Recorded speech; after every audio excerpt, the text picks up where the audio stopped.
It's the Billy Show. No, go ahead. Hey, we're back this week. And, We are. and we're trying to get it together. Go ahead. We are. Yeah. Are we? Yeah. We together again? Oh, look, I'm going to talk about something really interesting. Well, maybe it's not really interesting, but it's interesting. Today I'm going to talk about when I think Colonel and Elvis drew up the contract for 50%. In 1967, we lived on Rocker Place in not Beverly Hills, but Bel Air. And Elvis had slept in the bathtub and hit his head, and it kind of caused a concussion. And they had to, because they were getting ready for production that week, and it was going to delay. And of course, the studios didn't like, they didn't like a delay at all.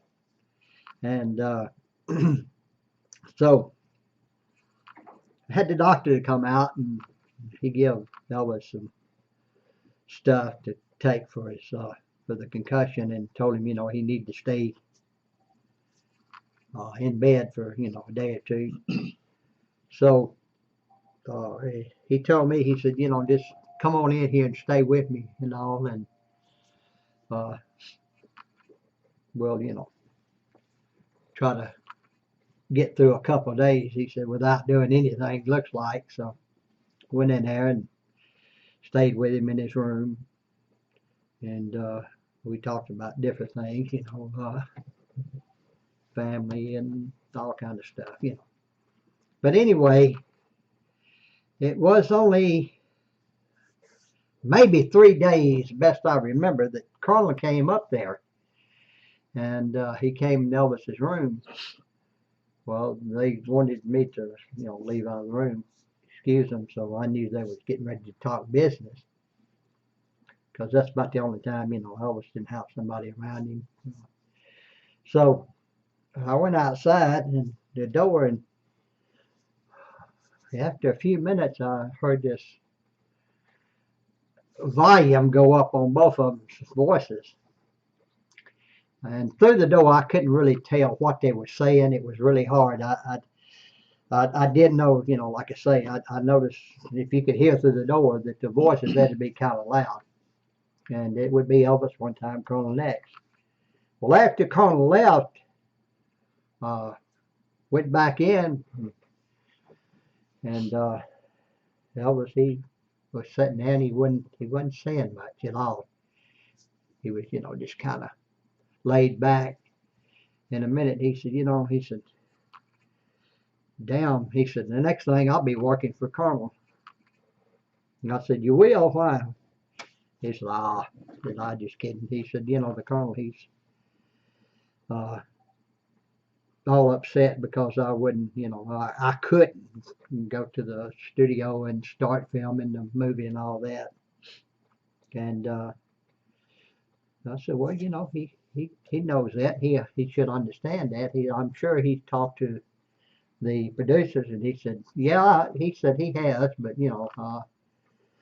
and he was kind of avoiding all the way around the whole thing.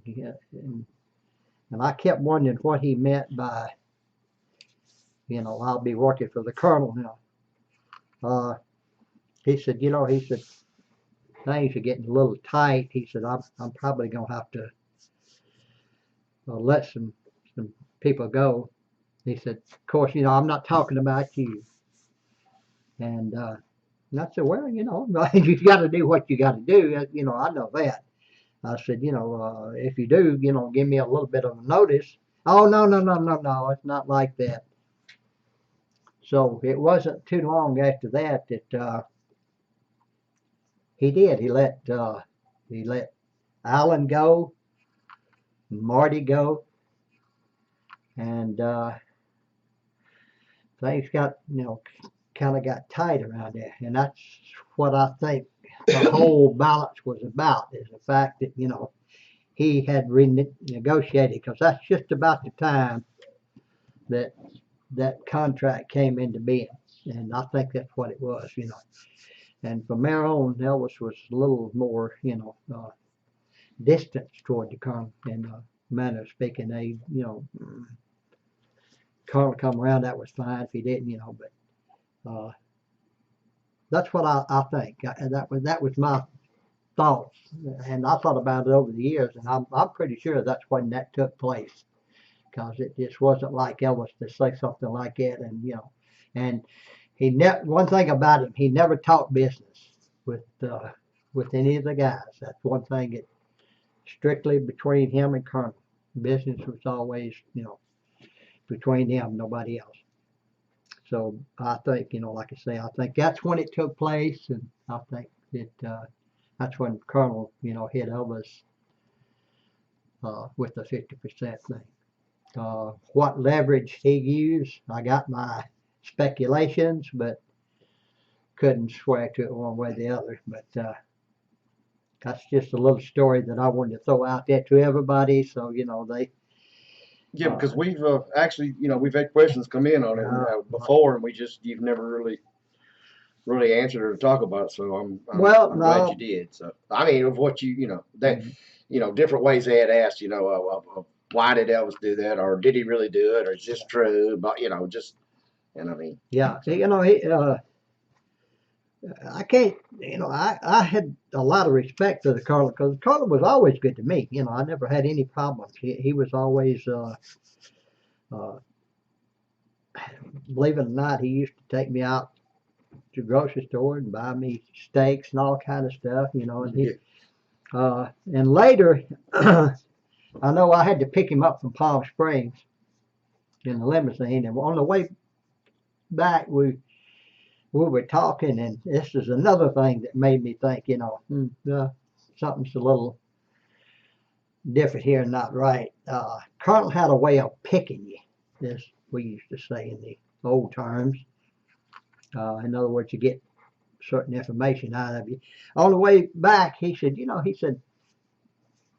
Elvis would really, you know, he said, you know, I handle Elvis, I think, really, really good. He said, you know, it would probably be to Elvis's benefit if I handled his money and not his daddy. And I knew right then. So I just thought for a second. I said, look, Colonel, I said, you know,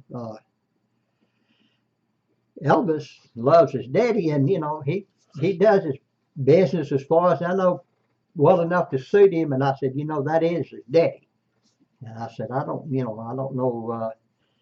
I don't think that would go over. I said, you know, he wants to make sure his daddy's got something to do.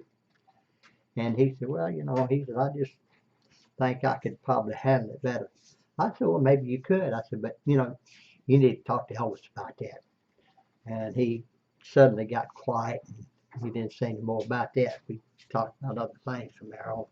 But that was another thing, too, that was thrown in there, that that was not normal conversations that we had. So, but that's so much for that. We'll get off the Colonel and get on the road. Oh, no. yeah, I'm glad you answered that. Yeah. All that. Hey, look, while we got the opportunity, want to stop. And that little, that was Mama making noise, and then she's making faces. She makes, yeah, she sits over behind the camera, you know. Suki was You having know, a dream. if she's gonna do all that, she could have been in the video, but It was not me. No, Suki was Dog. dreaming. oh, okay. Yeah, she was Thanks taking a that lot. Anyway, we won't take you up with. You know, I have dreams too, but I normally don't, you know, blur it out with it. I do want to say though, appreciate you watching.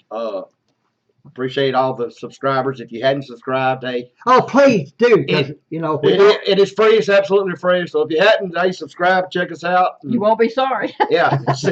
See what you think. no, if you subscribe, and the more we can get, naturally, the longer we can go with this. And the more we can videos and tell. all That's that. right. You know, the more stuff we can tell. Yeah. I just Exactly. kidding. But really, for all y'all, please, if you hadn't, tell your friends, you know, about us, and get them to subscribe and we'd appreciate it. And I'm gonna strangle Joe as soon as we cut off this here. And with that, Yeah. you know what we always say. We always always.